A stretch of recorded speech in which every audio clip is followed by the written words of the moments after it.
Selamat datang kembali di podcast STT Sampel Bandung dan kami juga mengucapkan selamat datang kepada pembicara kita. Terima kasih, Baik. Ibu Kristi. Ya, bersama dengan saya sebagai moderator, Kristi dan juga Pak Donald Swabesi MTH yang merupakan salah satu dosen dari STT Sampel Bandung. Selamat datang kembali, Pak. Ya, Baik, kasih. Pak. Bagaimana kabarnya, Pak? Puji Tuhan, baik. Bagaimana kabar Kristi? Kristi juga baik-baik saja. Ya. Puji Tuhan. Nah, pada kesempatan hari ini kita akan membahas satu topik yang menarik, ya, yang telah diberikan tema, yaitu anak mewarisi sifat Bapak. Ya. Itu tema kita pada kesempatan hari ini. Baik, di sini ada beberapa pertanyaan. Bisa Bapak sharingkan pengalaman atau pengetahuan yang Bapak tahu untuk berbagi kepada para pendengar gitu. Baik. Ya. Nah, di sini Pak, bagaimana seorang ayah dapat mencerminkan sifat ala Bapa dalam mendidik anak-anaknya? Bagaimana seorang ayah bisa mencerminkan sifat ala Bapa bagi anak-anaknya? Ya.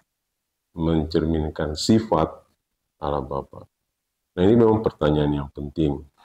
Menjawab pertanyaan ini mungkin kita perlu memulai apakah punya potensi seorang Bapa itu mencerminkan sifat Allah. Nah, jawabannya, sejak manusia jatuh ke dalam dosa, maka secara teologis, ya ini kita bicara dulu secara teologis, akar masalahnya seringkali di sini secara teologis. Setiap orang yang notabene adalah orang berdosa, ya itu kemudian potensinya itu sebagai gambar Allah itu telah rusak, ya.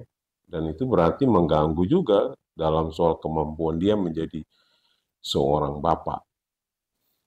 Maka sebagaimana firman Tuhan katakan, ya, semua manusia telah berdosa dan telah kehilangan kemuliaan Allah. Dia tidak membawa gambar kemuliaan Allah dalam kondisinya yang berdosa. Karena itu sudah tentu, ya, seorang Bapa itu akan sulit. Bisa kemudian kita bilang mempunyai potensi untuk memberikan gambaran bagaimana sifat Allah yang menjadi teladan bagi anak-anaknya. Nah, untuk itu, jawaban yang baik untuk menjawab pertanyaan yang pertama tadi, ya seseorang Bapa itu bisa kemudian mencerminkan sifat Allah ketika relasi yang rusak itu diperbaiki dulu dengan Allah. Kan Allah kita panggil dia juga sebagai Bapa. Iya, sebagai Bapa. Relasi itu harus diperbaiki.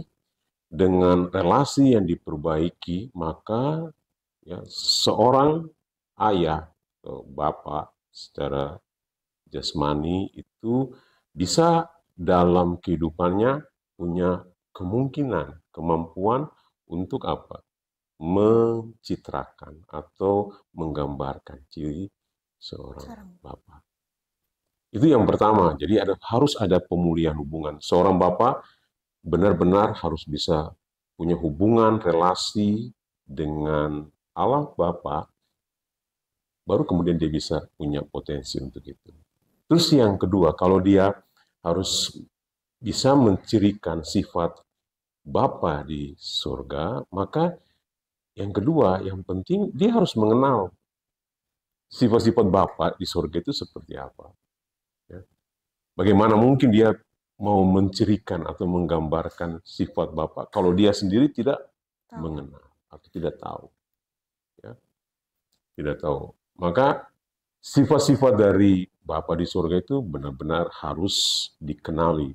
Kita tahu bahwa Alkitab seringkali bicara tentang sifat Allah sebagai Bapa itu dalam banyak hal.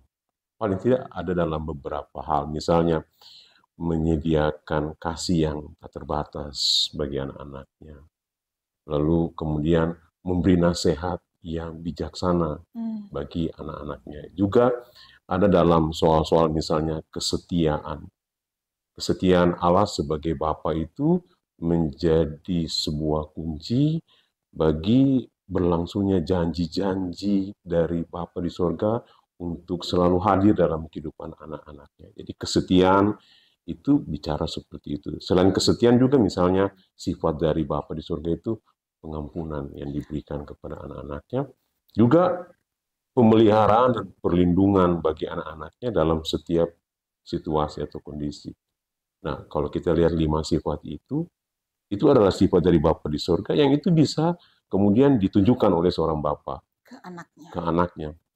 Tapi persoalannya, dia tidak akan mungkin bisa menggambarkan itu, mencitrakan itu, ya, kalau tidak mengetahui. Maka perlu pengenalan, yaitu bisa terjadi lewat misalnya proses belajar, bertumbuh dalam Tuhan, makin mengenal karakter, sifat Bapa di sorga itu memungkinkan seorang Bapa bisa mencitrakan atau mencirikan sifat Bapa di sorga kepada anak-anak. Mungkin jawabannya seperti itu ya. Baik, Pak. Jadi yang saya tangkap bahwa ketika seorang ayah ingin mencerminkan tentang sifat Bapa di surga kepada anak-anaknya, ya dia harus punya relasi yang baik agar sama anaknya tuh bisa diaplikasikan ya Pak. Selain itu dia juga terutama harus mengenal siapa itu Tuhan, sifat Tuhan ya. Maksud relasi itu relasi dengan Bapa di sorga. Relasi dengan Bapa di sorga itu harus diperbaiki. Kalau diperbaiki, maka dia memiliki potensi untuk bisa menggambarkan ciri atau sifat Bapa di sorga itu kepada anak-anak. Itu juga merupakan tantangan ya Pak. Kalau misalnya ayahnya tidak mempunyai relasi dengan Tuhan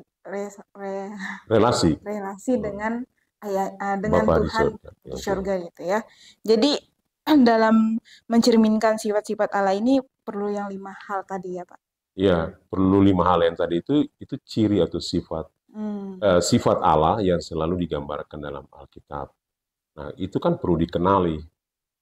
Nah, seorang ayah untuk mencirikan atau menggambarkan sifat Bapa di surga kepada anak-anaknya, dia harus tahu, belajar, mengenal sifat Allah Bapa di surga itu seperti apa. Seperti 5 sifat yang tadi saya kemukakan. Jadi seorang ayah harus bisa merasakan terlebih dahulu, baru bisa mencerminkan kepada anak-anak. Nah, dari hal itu Pak, kadang ada tantangan terbesar Pak. Ya, ada tantangan terbesar bagi seorang ayah gitu dalam mencerminkan sifat-sifat Allah kepada anaknya. Bagaimana Pak dengan tantangan-tantangan tersebut? Dari yang kelima itu bisa menjadi terbalik. Oke. Ya, paling tantangan terbesar itu ya. Ini kan pertanyaan tentang tantangan terbesar. Tantangan terbesar itu seorang ayah atau seorang bapak di dunia bisa mencitrakan atau menggambarkan sifat Bapa di sorga. Itu yang pertama, tantangan terbesarnya itu persoalan dosa. Yang tadi kita kembali lagi itu persoalan teologis yang selalu menjadi masalah. Sepanjang itu belum bisa diatasi, itu kemudian akan menjadi penyebab sulit. Nah, bagaimana cara mengatasinya? Seorang ayah atau bapak di dunia ini harus mengalami perjumpaan dengan Kristus sebagai Tuhan dan Juru Selamatnya. Perjumpaan dengan Injil yang kemudian mengubah hidupnya. Ketika itu teratasi, tantangan terbesar itu kemudian bisa terlewati. Walaupun dalam perjalanan selanjutnya itu pasti juga ada pergumulan, yang kemudian juga bisa menjadi penyebab terganggunya hubungan-hubungan seseorang ayah dengan anaknya. Terus yang kedua, ini bisa menjadi sebuah tantangan terbesar itu persoalan yang muncul beberapa dekade ini ya. Kalau saya mengutip sebuah pemikiran dari seorang penulis buku yang bernama Louis Giclo dalam bukunya Not Forsaken atau Tidak Pernah Ditinggalkan, beliau itu mengemukakan hasil penelitian dari sebuah lembaga di Amerika yang bernama National Fatherhood Initiative. Nah, dalam penelitian itu, lembaga itu membuat penelitian 1 dekade terakhir dan melihat masalah terbesar dalam kehidupan banyak anak itu ini pada persoalan ketiadaan Bapa atau absennya Bapa. Jadi hasil penelitian itu menunjukkan 1 dari 4 anak itu mengalami ketidakhadiran atau ketiadaan Bapa dalam keluarga. Dalam bentuk apa ketidakhadiran itu? Dalam bentuk misalnya kematian, perceraian, tinggal berjarak jauh dengan ayah. Lalu juga ada persoalan kurangnya minat dari seorang ayah untuk menunjukkan sifat Bapa atau sifat Allah yang hadir di tengah-tengah keluarga. Nah, saya meminjam pemikiran itu dengan berkata seperti ini. Masalah yang kedua, masalah terbesar yang dihadapi itu karena ketiadaan Bapa dalam memberikan teladan.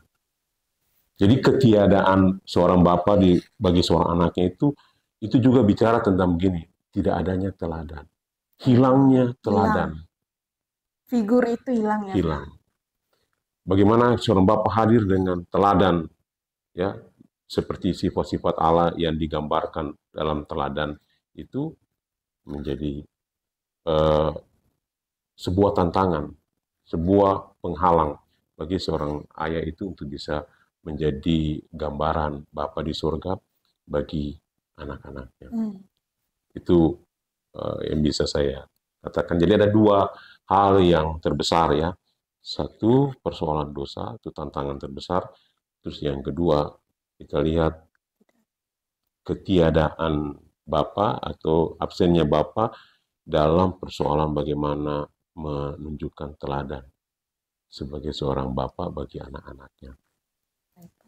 Jadi dari 2 tantangan itu Pak, bagaimana firman Tuhan itu sendiri berbicara tentang pemulihan hubungan antara ayah dan anak yang mungkin sudah rusak.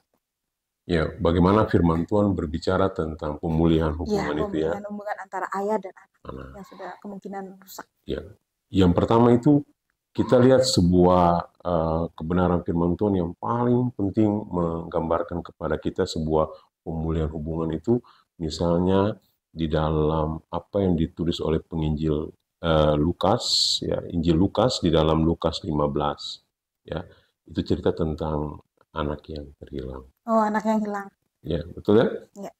Dalam kisah anak yang terhilang itu kalau kita lihat di ayat yang ke-17 sampai ayat yang ke-19, dalam kondisi yang sudah begitu buruk karena akibat dosa, anak yang terhilang itu dia begitu kondisi dan situasinya sudah begitu terpuruk sampai dia makan makanannya babi itu ya. Sisa yang di dalam itu. Ya. Dan itu kondisi yang buruk gitu. Dan dalam kondisi yang buruk itu di ayat 17 sampai dengan ayat 19 kesadarannya itu muncul dan dia bertekad untuk mendatangi bapaknya dan meminta ampun dan minta untuk diterima kembali oleh bapaknya. Dan yang menarik di ayat 20 itu diceritakan kepada kita, dia bukan saja sampai kepada kesadaran, tapi dia mengambil langkah untuk melakukan apa yang dia sadari. Jadi pemulihan hubungan kita dengan orang tua kita atau seorang ayah dengan anaknya itu bisa ditunjukkan kepada kita lewat apa yang digambarkan dalam cerita tadi. Kalau kita sadar ada hal yang tidak benar atau ada hal yang buruk terjadi dalam relasi kita, entah itu dengan anak kita atau dengan orang tua kita, maka kalau kesadaran itu datang bahwa kita sedang dalam hubungan yang tidak baik-baik saja, maka kesadaran itu harus diikuti dengan langkah konkret. Kita datang dan memohon pengampunan, berbaik atau kembali memperbaiki hubungan. Dan itu kan cerita tentang bagaimana sesungguhnya gambaran relasi antara Allah dengan kita. Atau dengan kata lain begini, dari cerita itu selain kita pelajari poin-poin yang penting tadi, bagaimana kita memperbaiki hubungan dengan seseorang, ya, dalam kesadaran dan mengambil langkah, tetapi itu sekaligus mendorong kita untuk belajar dari Allah, bagaimana Allah memiliki hati, digambarkan sebagai Bapa itu yang terbuka untuk apa? Untuk berdamai, untuk mengampuni, untuk menerima. anaknya kembali. Dan gambaran itu ditunjukkan oleh Allah melalui Kristus. Kalau kita lihat kehadiran Kristus ke dalam dunia itu kan untuk menggenapi janji Allah, memperbaiki hubungan dengan manusia yang berdosa. Jadi waktu manusia berdosa, yaitu dalam dosa, Allah itu memberikan janji bahwa akan ada juru selamat, akan ada penyelamat yang diutus untuk datang menyelamatkan. Dan itu tergambar bahwa Allah yang mengambil langkah untuk mencari manusia dengan datang dalam rupa manusia di dalam diri Yesus Kristus. Jadi yang kita bisa pelajari dari apa yang diteladankan Allah dengan bagaimana memulihkan hubungan dengan manusia, dalam soal-soal bagaimana relasi kita dengan anak atau dengan orang tua kita, ya kita harus meneladani apa yang dilakukan oleh Bapa di sorga dengan berdamai. Mengambil langkah untuk berdamai dengan orang yang mungkin mengalami hubungan yang retak, yang rusak dengan kita. Ya, itu gambaran besar yang ditunjukkan oleh Alkitab ya, lewat bagaimana cerita anak yang terhilang, tapi lewat gambaran yang ditunjukkan Allah sendiri waktu Allah mencari kita, manusia berdosa, lewat Yesus Kristus yang datang ke dalam dunia untuk menyelamatkan kita. Itu mungkin. Ya Pak, tadi dari penjelasan Bapak tiba-tiba muncul gitu pertanyaan, bagaimana Pak dengan anak-anak atau orang tua sebagai seorang ayah, dia sudah mencerminkan sifat Bapa di surga, dia sudah bisa mengaplikasikan kepada anak-anaknya, tetapi anaknya tidak bisa mengaplikasikan apa yang dikasih dari ayahnya gitu. Maksudnya misalnya bapaknya bilang saya mengampuni gitu, tapi nanti di anaknya dia tidak bisa mengampuni, dia malah berontak, kebalikan dari semuanya itu bagaimana itu Pak? Nah, maksud pertanyaan ini apa yang dirasakan oleh Bapak itu atau bagaimana sikap Bapak itu terhadap kondisi anaknya yang tidak menerima? Ya, bapaknya sudah beri yang terbaik tapi anaknya malah. Nah, sebagai orang tua yang mengalami itu, satu hal perlu diingat bahwa di satu sisi dia sudah melakukan apa yang diperintahkan Tuhan. Dia sudah melakukan, menunjukkan teladan yang baik untuk berbaik hati, memperbaiki hubungan dengan anaknya. Dan itu harus disyukuri bahwa dia melakukan langkah yang dikehendaki oleh Tuhan. Tapi ketika dia berhadapan dengan realita, kenyataan bahwa anaknya bersikap seperti itu, nah dia harus memahami juga bahwa kadang-kadang maksud baik kita, upaya-upaya baik kita itu seringkali tidak bersambut atau tidak ditanggapi orang lain dengan baik. Itu sebuah realita, kenyataan. Dan kita menghadapi itu ya perlu berbesar hati, mungkin dalam pemikiran ini belum waktunya. Tapi sepanjang hal yang baik sudah dilakukan, saya kira Tuhan memperhitungkan itu, dan tentu dalam waktu Tuhan yang memegang, menguasai hati manusia bisa memperbaiki bagaimana hati seorang anak ya untuk kemudian berbaik dengan bapaknya. Tapi yang penting juga setelah bagaimana sikap seorang ayah itu mengampuni, memperbaiki hubungan, nah yang paling penting, yang banyak kali berbicara itu soal teladan hidup. Nah, setelah itu mungkin teladan hidup yang baik, bagaimana seorang ayah mengasihi, memperhatikan, bagaimana seorang ayah berupaya untuk hadir dengan hidup yang benar, yang menjadi berkat bagi anaknya.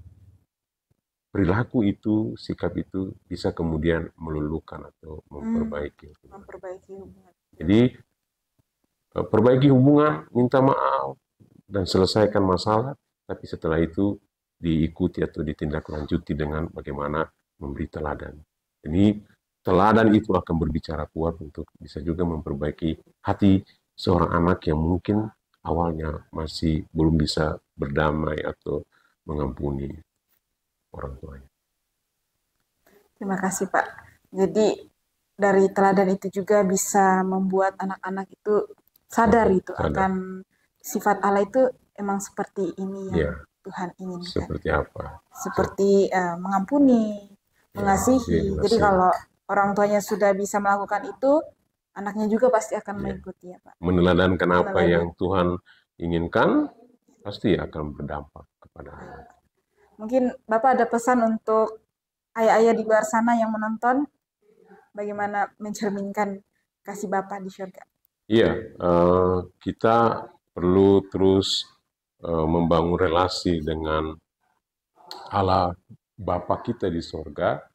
Jadi kalau kita merasa hidup kita belum dalam relasi yang sesungguhnya yang dikehendaki, maka membuka diri untuk memperbaiki hubungan relasi kita dengan Allah Bapa kita di surga.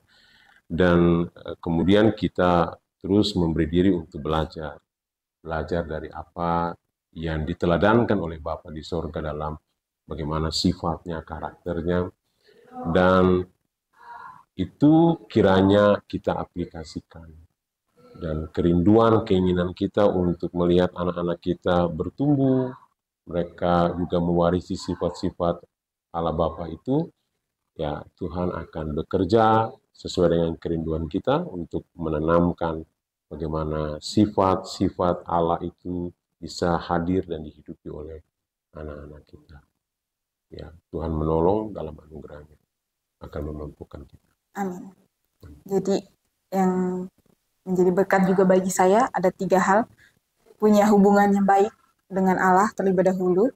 Setelah itu bisa berproses bagaimana menjadi seorang ayah yang baik. Dan dalam hal itu jangan lupa untuk mengaplikasikan teladan-teladan Yesus agar anak-anak yang dididik bisa ikut meneladani dan sifat-sifat yang baik itu. Ya, baik. Terima kasih Pak Donald untuk sharing-sharingnya yang sudah diberikan kepada kita, yang memotivasi kita, menguatkan kita, dan juga jangan lupa untuk teman-teman yang setia menonton, jangan lupa di-share, di-komen, di-like.